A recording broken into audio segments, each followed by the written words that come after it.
Legacy of the War of 1812 is that there are two very large countries on the North American mainland called the United States and Canada, and that in the eastern area, the frontier that was settled on in 1815 is pretty much the frontier that still exists. The longer legacy, of course, is that having tried to conquer Canada, the Americans didn't ever try again. Prior to the war, Americans had been welcomed into British North America, provided they took the oath of allegiance, they could get free land, and many took advantage of that. That stopped after the war. Even as a humble little thing like McGuffey's Reader, the little Dick and Jane book developed in New York in the 1820s, was banned in Canadian schools. For a half century after the war, there were tensions. There was certainly a dislike on the part of Canadians about Americans, and many Americans continued to resent the fact that the whole continent wasn't under American control. But those feelings died out after the American Civil War. Britain and the United States grew closer together, and by the time of the 20th century, we have America, Britain, and Canada becoming allies in two world wars. But even Switzerland has been at war with her neighbors more recently than Canada and the United States have been. And that 2 centuries and growing of peace and respect and friendship and a brotherhood, basically, is something that I think had to be earned. That I always think that friendship, that alliance was forged in the fires of the War of 1812, and perhaps annealed and hardened in the blood of the sacrifices made during that war.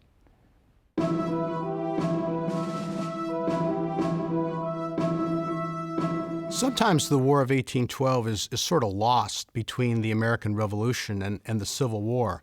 But I think it really is a very defining moment. This was a formative period in American history. Americans were eager to figure out who they were, where they were headed, what kind of image they might project to the rest of the world. The War of 1812 gave us a number of symbols and sayings that help us define who we were. Sayings like, "Don't give up the ship. We've met the enemy and they are ours."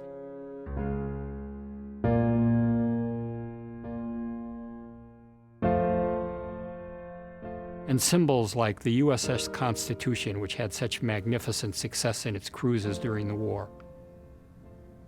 And the national anthem, which was written as a direct result of Fort McHenry's survival of a British bombardment. And even Uncle Sam made his first appearance during the War of 1812. So we have this mix of sayings and symbols which have become part of our public memory, part of helping us to define who we are and how we relate to the rest of the world and where we're headed.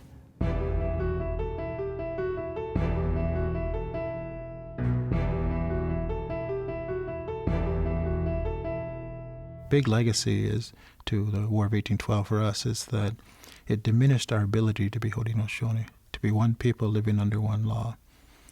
We have overcome a lot. We're still here, but we're a very divided people even today. The official policy towards American Indians has always been one that was stated by George Washington in a letter in 1783 that he wrote to the Congress. He compared Indian people to animals, and he literally said that we do not have to fight Indians. We will get their lands when we want them. And that was an official letter of advice to the Congress, September 1783. My father from Canada, my mother from New York, didn't have much memory about this war.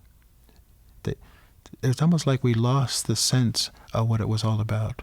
It was so bad, it's a repressed memory. But we inherited a certain kind of trauma from that, certain tension around it. Nobody could kind of understand that. So in my own life, I've tried to mediate that difference, try to say, no, yes, we're all one people. Let's look at this. Let's forget about those animosities. Let's quit calling ourselves Canadians and Americans, because we're still the Haudenosaunee. So despite all of that, I feel that the ultimate lesson learned is that if we don't stick together, if we don't follow our own law, if we don't believe in ourselves as one people, one blood, living on one land with one law, then we are destined to become paupers in our own land. 1, 2, Shoulder arms by the numbers! Well, the lessons of the War of 1812, there are many. From a military perspective, and particularly within the 19th century, it's evident that if you're going to enter into a war, you have to be ready for it. We can learn from the War of 1812 because some of its lessons are timeless. Probably the single greatest one is not to assume that because we have good intentions, our intervention in other people's lives and countries are going to be taken at our face value. They believed in that time, in 1812, that the Americans would be greeted as liberators in Canada, that the Canadians basically wanted to be part of the United States. They didn't have any objective evidence for this, but it was just assumed. But even though we have found a mythology of victory on all sides, with the exception of the Indians, in this war, the fact that the war ended with thousands dead and thousands more maimed and wounded for essentially no result, for status quo antebellum, suggests that unless you really have a winnable aim, and unless it's a war that you justly believe in, that war is ultimately futile and ends up being a bloody confrontation between people who should never have fought at all.